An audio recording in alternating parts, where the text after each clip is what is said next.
Matt Hernandez, and this is Books to Read.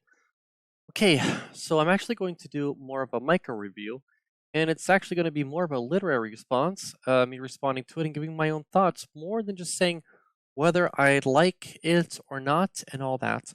I will give my thoughts at the end about why I'm kind of changing style and format for a while, or if I keep up with it. The book we're looking at today is this, When I First Held You, edited by Brian Gresko. And today we'll be looking at two essays from this book. It's a collection of essays by various accomplished authors, fathers on fatherhood.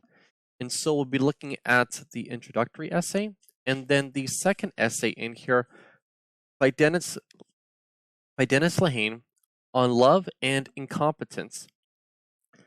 So it certainly does feel different to reread this book. And I've gone through and reread about 2/3 of this book, maybe several times, and now making this response to then do my style of review and give my own personal experience as I go through it is very different. You know, I probably first bought this book at a grocery store, and I probably bought it, and maybe you can hear my baby in the other room kind of screaming as my wife is tending to the kids now. My oldest son was in here as I was trying to make this review, and here I am kind of starting all over again, just being a cute 3-year-old as they all are at that age. And it does feel different to read this book again. And when you cross that line into parenthood, it does feel so much different to read something like this. I mean, what does this mean? And what might somebody have thought seeing me read this book? Gosh, is it 10 years old now? And to see me read this without kids, what was I getting from it? But what I get now, and with my signature style that I try to have about discussing these things, these topics, is significantly different now than what it was, 4-ish years ago. So rather than give some of my thoughts before even showing the text, I'll just start to show the text and give my thoughts about some of the pages that I've highlighted. So, and please listen after the review so that way I could say why I'm changing my style for these videos at least for a little while. Thank you.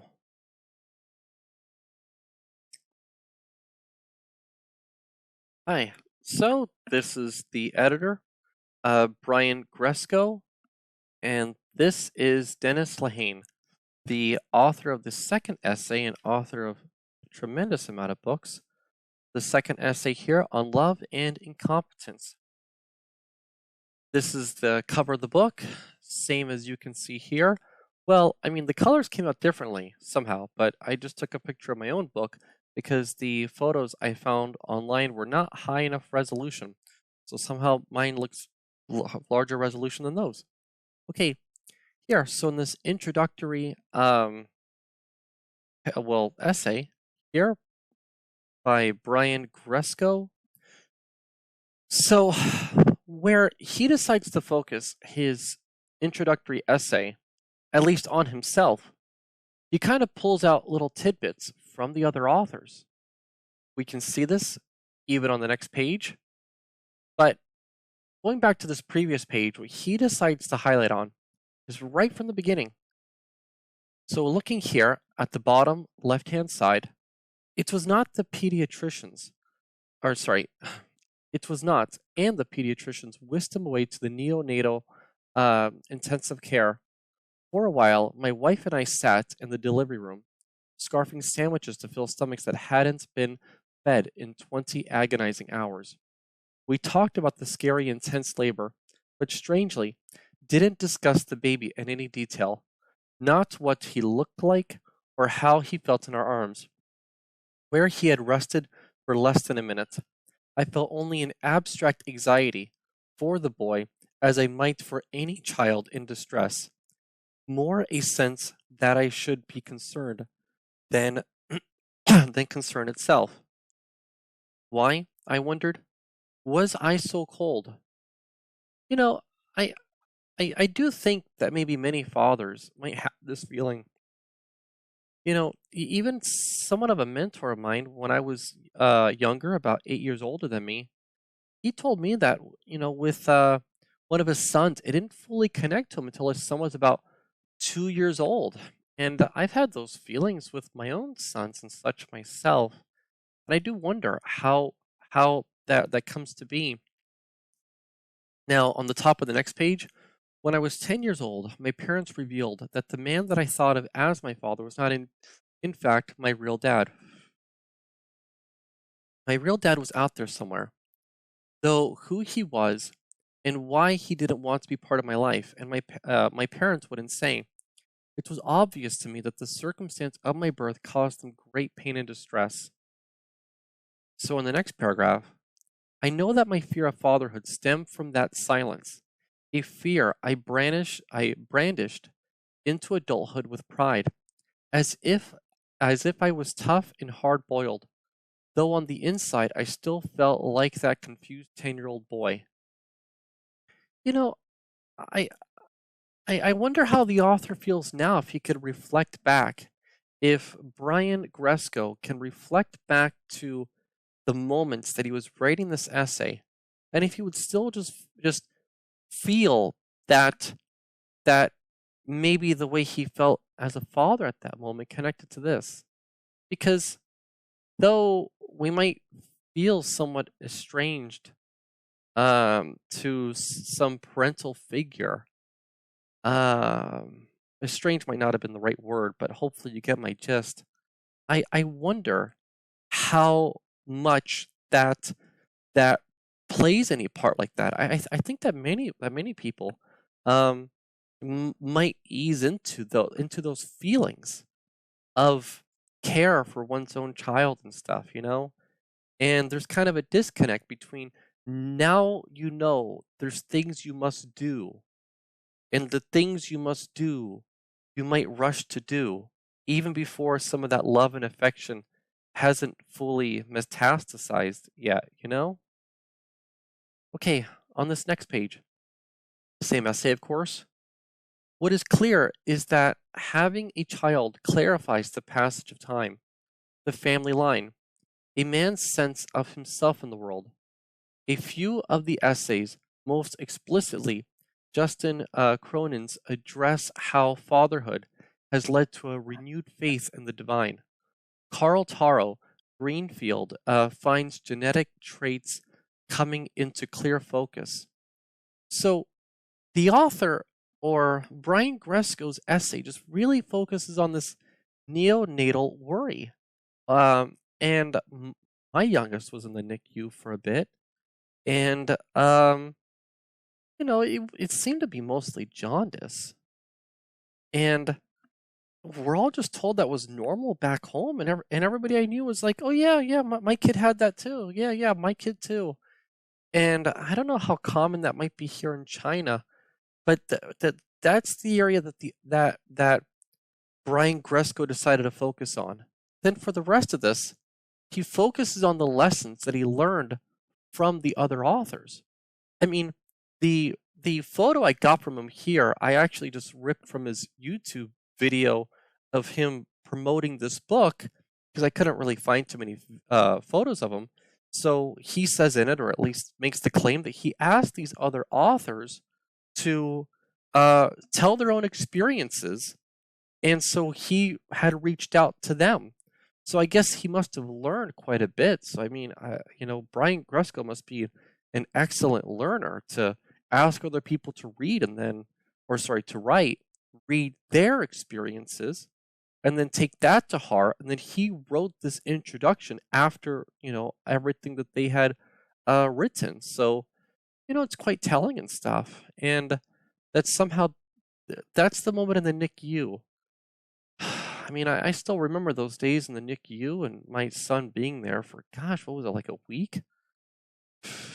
Kind of an interesting week.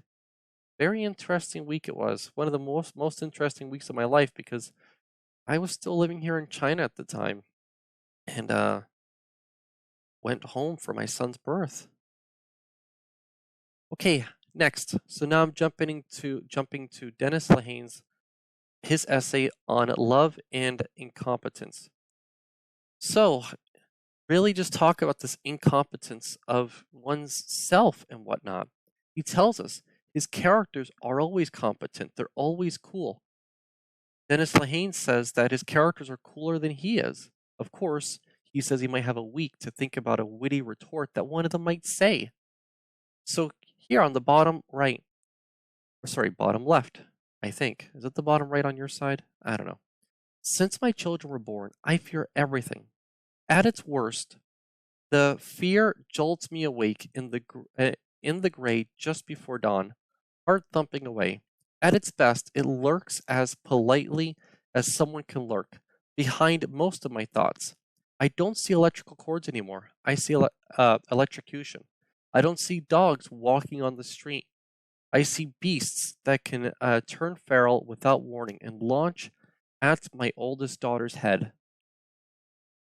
You know, I don't know how I might always feel like that. I sometimes feel compared to my wife that sometimes I'm more cognizant of what might be dangerous in the house. Oh, put that away, put that out of reach. Oh, they can reach this. Oh, put this over there. And often feel pretty validated by those concerns. But generally, I think I just have a almost an irrational fear. Like don't we all wish maybe as parents that we might die at like age 75 or 80 and then and we outlive our kids too, and then we outlive our kids, and then our kids outlive their kids and that kind of thing. But it's a vague worry. It's not something specific. But I mean, it's wonderful to be reminded as I figure on changing my strategy about making book reviews for a while to focus on this and to say, oh, it's normal. Okay, next. So here on page, well, 6 and 7, but here on page 7, the moment I held my firstborn in my hands, I knew I was going to die. There was no sentimentality attached to it. No woe is me. Just this is, holy shit, I have to provide. Not just for now, but for the rest of her time on planet Earth. The veil dropped. I was going to die. I think my view of death has, I mean, I'm going to have to review this book because I know I've mentioned it more than once. But one of my favorites, The Denial of Death. But, I mean, I think I was always quite aware that, we would die. But, I mean, we do push it in the back of our heads. But then to realize that, does one have health insurance and all that stuff? You know, and do we have these things in place? It actually hits me much harder with 2 than 1 because, I mean, if I just had just 1, I mean, my income would be enough. I mean, of course, my income's enough right now and stuff, and then if you just have 1, I mean, you could always just okay, honey, can you go take them? I'm gonna go to the gym or something like that. But to coordinate when they're 2.5 years apart, I mean, it's a lot to think about. It's a lot to think about. But I do get those senses of these things sometimes. Okay, now one more part that I like to highlight is this. Now, a few minutes later, before takeoff, Kira was screaming because the pressure on her ears, and Gianna was asking why she couldn't watch something on the iPad, and both of them were acting pretty hungry and irritable, and we still had a lovely 6.5 hours of air travel to go. So he does mention air travel in the previous page as well, here on page 6, and talk about how fast it was. And if you want to see slow, oh my gosh, try traveling international with spouse and 2 kids. Oh my goodness. To go from Vegas to Korea to China or vice versa, it is quite an adventure. It is quite an adventure. And I couldn't imagine what some of that helplessness must feel like. We had certainly worried about some of that stuff, about the ears popping and that kind of thing before flight. So I I I am feeling these essays much different. and I'm going to give you guys a few of my final thoughts. So I hope you enjoyed looking at 2 of those essays there. I'll try to go on to the next one tomorrow by Lev Grossman, Daughter Pressure. So now to talk about why I'm going to change my style for these book reviews, at least for a while, is for a few reasons. One of them is it's just simple content farming in a sense. Now, I do not mean to be a hack in any conceivable way, and I do want to create the most sincerest of content possible. But just last night, for instance, when I was trying to look up affiliate links, and yeah, I'm sorry, if I would want to have any success with this, of course I would have to have affiliate links and maybe nobody clicks them, but that's just part of the process. But as I went through it on Amazon, it wanted me to check that either like none or most or whatever of my content was like children's content.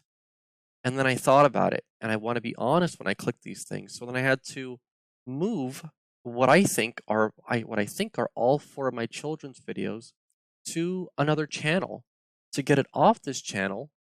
And I mean, I could understand these policies, and it does have to change how I might want to do these things. I think I'm pretty good at talking about stories and what they mean and this type of thing. But the style that I want to do these videos, and not to mention, I'm not the most prolific reader anyways, but also the style that I want to do these videos to treat every reading as important might then make it difficult if every book I read they're all like 300 pages, 300 page plus books, and it's going to take a while to practice to get used to this. So maybe if I could find some short young adult novels and stuff like that, I eventually get to like a Harry Potter. I mean, Harry Potter, I think is or at least the first 2 or so have to be more in the children's books category, but at least those are so popular that it's suitable for a general audience. But I think for right now, I'm thinking about just making videos for I'm thinking about making videos of just shorter texts for a while, essays, short stories and that kind of thing, just so that way I can pump out content a little bit faster and all that kind of stuff. And it seems to be one thing that maybe it could work for a while and push out these videos out a little bit faster. So I hope you'd understand, and I'll still try to keep my signature style and stuff like that. But I think it's just something I'd have to do for a little while, and then eventually my skill level at all this stuff will get better as I go along too. And as my skill level gets better at this, then hopefully I can challenge myself a bit more as time goes on. But for now also, I need to try to build a library of content. And with how little content I have, having to then somewhat discard and move for videos doesn't exactly help at the moment. Or maybe it does help because, then to have children's books sandwiched between children's books is a book dealing with anxiety. Well, that may not also help out the YouTube algorithm and stuff like that too. So, or another platform I'm posting as well. I should not discard any of the 2 platforms that I'm posting these videos on. So that's about it. Thank you for your time. Have a wonderful day.